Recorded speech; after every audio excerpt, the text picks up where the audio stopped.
Pemirsa, nilai tukar rupiah yang anjlok hingga menembus Rp16.400 per dolar Amerika disebut sebagai level terlemah sejak April 2020 atau ketika pandemi COVID-19. Lalu apa dampak dari anjloknya nilai tukar rupiah terhadap perekonomian masyarakat dan apa yang seharusnya dilakukan oleh pemerintah untuk membuat rupiah kembali perkasa? Selengkapnya akan kita bahas bersama dengan Direktur Eksekutif Indef Esther Sri Astuti. Selamat sore, Mbak Esther. Halo Mbak Eva, selamat sore. Iya, Mbak Esther, nilai rupiah anjlok akhir-akhir ini apa saja penyebabnya?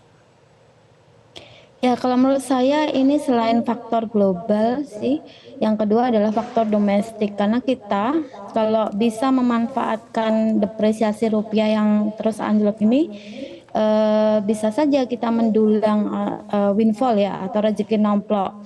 Jika memang produk Indonesia itu punya daya saing yang kuat.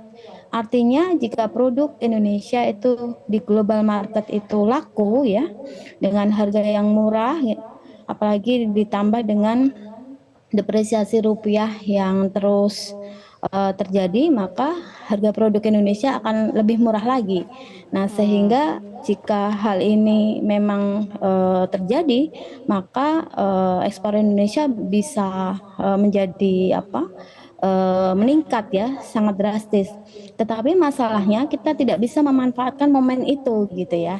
Sehingga ketika ada pelemahan rupiah terhadap US dollar, ini kita terus terpuruk gitu. Karena ya selain tidak bisa memanfaatkan momentum tersebut, juga kita tidak bisa mengenerate income lebih banyak variasinya dalam bentuk US dollar. Itu Mbak Eva yang terjadi. Kenapa Indonesia tidak bisa memanfaatkan momen utamanya untuk ekspor?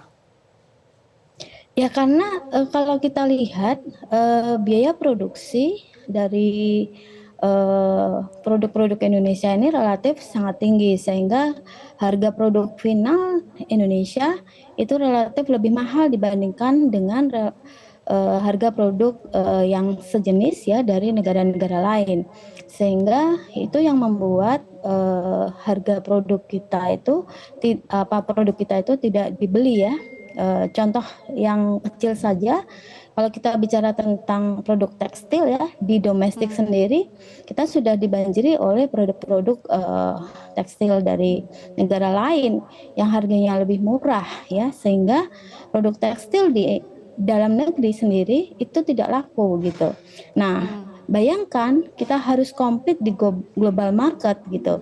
Jadi ini yang menjadi PR besar kita, yaitu meningkatkan daya saing produk Baik. Indonesia di global market. Ya, dengan rupiah yang keok saat ini, apa saja dampaknya untuk perekonomian Indonesia, Mbak Esther? Nah, kalau kita bicara dampak nilai tukar ini secara makroekonomi tentu sangat banyak ya. Yang pertama kali kena adalah APBN kita, karena di dalam APBN itu adalah ada unsur asumsi nilai tukar rupiah terhadap US dollar, sehingga ketika itu terjadi pelemahan atau depresiasi rupiah terhadap US dollar, maka nilai APBN kita untuk belanja-belanja impor ya, atau untuk belanja cicilan utang dan bunga utang itu akan membengkak. Terlebih dengan adanya misalnya belanja untuk subsidi bahan bakar minyak itu juga akan bengkak gitu. Nah, sehingga dengan adanya peningkatan belanja pemerintah ya, karena dolar ini terus menguat sementara rupiah itu melemah, maka ini yang akan menjadikan ruang fiskal kita itu lebih sempit lagi gitu Mbak. Baik. Kalau sektor apa yang paling terdampak dengan kondisi ini?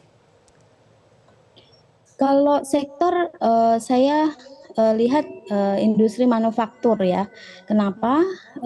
Sebagian besar industri manufaktur kita itu mengandalkan bahan baku dari impor. Itu yang pertama. Sehingga ketika ada pelemahan rupiah terhadap US dollar, maka harga bahan baku yang dari impor itu akan lebih mahal.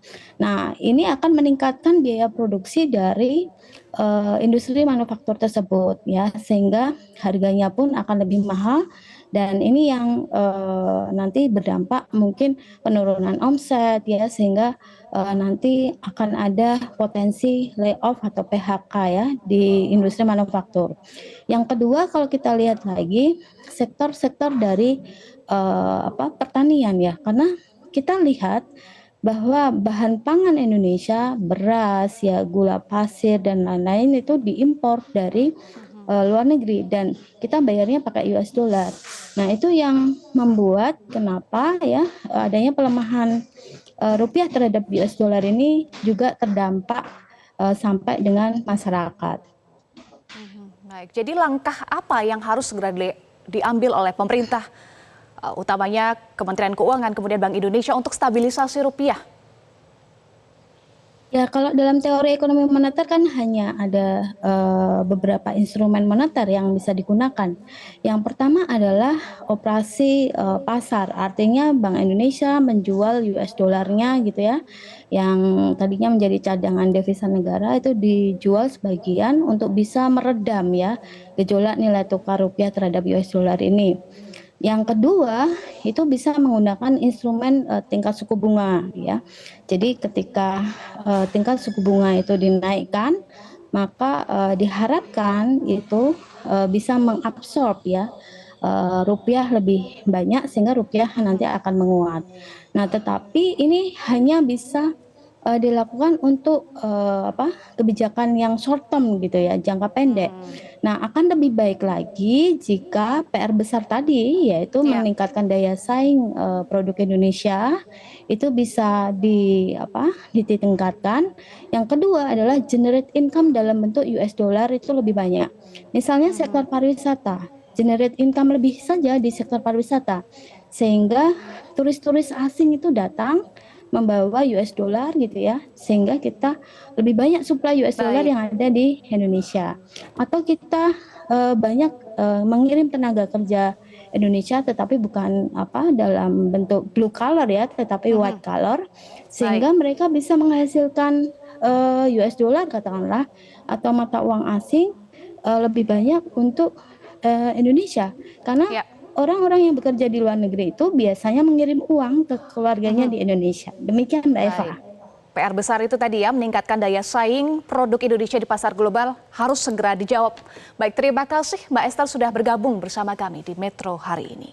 Jelajahi cara baru mendapatkan informasi. Download Metro TV Extend sekarang.